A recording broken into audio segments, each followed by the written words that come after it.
श्री स्वामी समर्थ। पुन्हा एकदा माझ्या चॅनलमध्ये सर्वांचं खूप खूप मनापासून स्वागत आहे। खूप जणांच्या कमेंट आल्या की ताई आम्ही खूप सेवा करतो पण आम्हाला काही प्रचिती अनुभव येत नाही। तर त्यांना माझं एकच सांगणं आहे की तुम्ही फक्त महाराजांवरती विश्वास ठेवा आणि जी काही सेवा करत आहात त्यात सेवा करताना आपलं मन त्यात आहे का हे अगोदर बघा आणि मग म्हणा की आम्हाला अनुभव येत नाही। जेव्हा आपण परफेक्ट असतो त्यावेळेस आपण म्हणा, आणि जरी तुम्ही परफेक्ट असाल तर महाराजांवरती विश्वास ठेवा आणि एक दिवस नक्की असा येईल की तुमच्या सर्व इच्छा स्वामी पूर्ण करणार आहे। फक्त महाराजांवरती विश्वास ठेवून सेवेला स्टार्ट करा। बघा, आज मी तुम्हाला एक सुंदर असा मंत्र सांगणार आहे। या मंत्राच्या अनुष्ठानाने कुठलीही इच्छा ही पूर्ण होते म्हणजे होते। दत्त महाराजांचा खूप आवडीचा हा मंत्र आहे। या मंत्राच्या अनुष्ठानाने मला आलेला अनुभव मी तुम्हाला शेवट सांगणार आहे, त्यामुळे व्हिडिओ शेवटपर्यंत नक्की बघा। चला तर मग सुरुवात करूया। सर्वप्रथम या मंत्राचे अनुष्ठान कसे करायचे हे मी तुम्हाला सांगते। आपल्याला काय करायचं आहे की गुरुवारी सकाळी आपली आंघोळ वगैरे झाल्यानंतर, आपली देवपूजा झाल्यानंतर काय करायचं, या मंत्राचा जप करण्यासाठी आपल्याला बसायचं।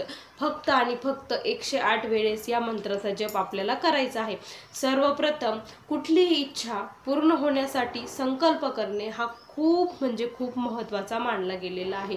कारण आपण जेव्हा एखाद्याला सांगतो की तुला हे काम एवढ्या दिवसात करायचं आहे, त्यावेळेस तो धाकाने ते काम करत असतो। पण तुम्ही जर त्याला सांगितलंच नाही की हे काम तुला एवढ्या दिवसात करायचं, तर तो रिलॅक्स राहणार। तसंच संकल्प असतो। आपण जी काही सेवा करणार आहे ती आपण देवाला सांगत असतो की देवा, मी तुझं एवढं एवढं करणार आहे, एवढ्या दिवसात माझी ही इच्छा आहे, तू ती पूर्ण कर। असं देवा आणि आपला मधला हा एक संबंध तयार होत असतो। ही त्याच्यामुळे संकल्प हा खूप महत्त्वाचा आहे।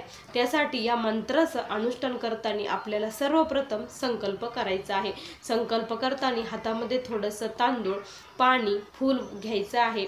महाराजांना बोलायचं आहे, हे स्वामी राया, मी तुमचा छोटासा सेवेकरी आहे, मला जादा काही माहीत नाही, माझ्या कानावरती जे पडलं आहे ते मी करण्याचा प्रयत्न करत आहे। तुमचं नाव घ्यायचं आहे, गोत्र माहीत असेल तर गोत्राचा उच्चार करायचा, नसेल माहीत तर काश्यप असं म्हणायचं आहे। त्यानंतर तुमची जी काही इच्छा आहे ती बोलायची आहे आणि एवढे दिवस मी हे करणार आहे हे पण सांगायचं आहे आणि ते पाणी सरळ हाताने खाली सोडून द्यायचं। हा झाला तुमचा संकल्प। हा फक्त आणि फक्त पहिल्या गुरुवारी आपल्याला करायचा आहे, पहिल्या दिवशी करायचा आहे। त्यानंतर दुसऱ्या दिवशी करायचं नाही, दुसऱ्या दिवशी डायरेक्ट मंत्र जप करायला सुरुवात करायची आहे। मग त्यानंतर संकल्प झाल्यानंतर आपल्याला त्या दिवसापासून मंत्राला जप करायला सुरुवात करायची। मंत्र हा आहे, दिगंबरा दिगंबरा श्रीपाद वल्लभ दिगंबरा। दत्त महाराजांचा खूप आवडीचा मंत्र आणि हो, मी मनाने सांगत नाही तर गुरुचरित्राचा 14वा अध्याय प्रत्येकाने बघा, त्यामध्ये दिलं आहे त्यांनी की कुठलीही इच्छा पूर्ण करण्यासाठी या मंत्राचे 108 वेळा जप रोज करावा असं त्यांनी सांगितलं आहे। मी माझ्या मनाने सांगत नाही आहे, हे पण तुम्हाला सांगते। त्यानंतर तुम्ही 41 दिवस, 21 दिवस, 11 दिवस, कितीही दिवस तुम्ही हा मंत्राचा जप करू शकता आणि जोपर्यंत तुमची इच्छा पूर्ण होत नाही तोपर्यंत या मंत्राचा जप आपण करू शकता। काही नाही, फक्त 5 मिनिटं लागतात। दिगंबरा दिगंबरा श्रीपाद वल्लभ दिगंबरा हा दत्त महाराजांचा मंत्राचा जप आपल्याला करायचा आहे। त्यानंतर आता या मंत्राच्या जपाने मला आलेला अनुभव मी तुम्हाला आता सांगत आहे। बघा, काय झालं होतं की माझे व्ह्यूज येत नव्हते, म्हणजे खूप वाढत नव्हतं आणि सबस्क्राईब पण वाढत नव्हते। मग मी काय केलं की सहज गुरुचरित्राचा तो अध्याय मी बघत होते, त्यावेळेस मी सहज बघितला आणि म्हटलं चला करून बघूया। आणि करून बघूया म्हटल्यानंतर मी असा संकल्प केला की माझं वाढू द्या, सबस्क्राईब वाढू द्या, व्ह्यू वाढू द्या, असं मी सहज, म्हणजे मला असं वाटलं नव्हतं की हे करावं, पण सहज केलं मी। तर मी 108 वेळा रोज जप करायची, दिगंबरा दिगंबरा श्रीपाद वल्लभ दिगंबरा।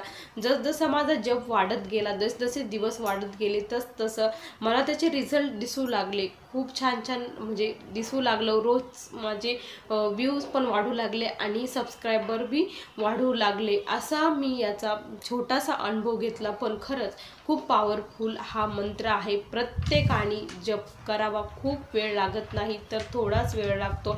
याला कुठलेही नियम नाही, हे सर्वात महत्त्वाचं आहे.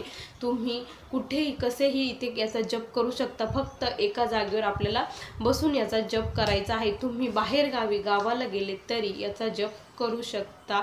तर तुम्हाला आजचा व्हिडिओ कसा वाटला नक्की कमेंटमध्ये सांगा. पुन्हा भेटूया अशाच व्हिडिओसोबत. तोपर्यंत सर्वांना श्री स्वामी समर्थ.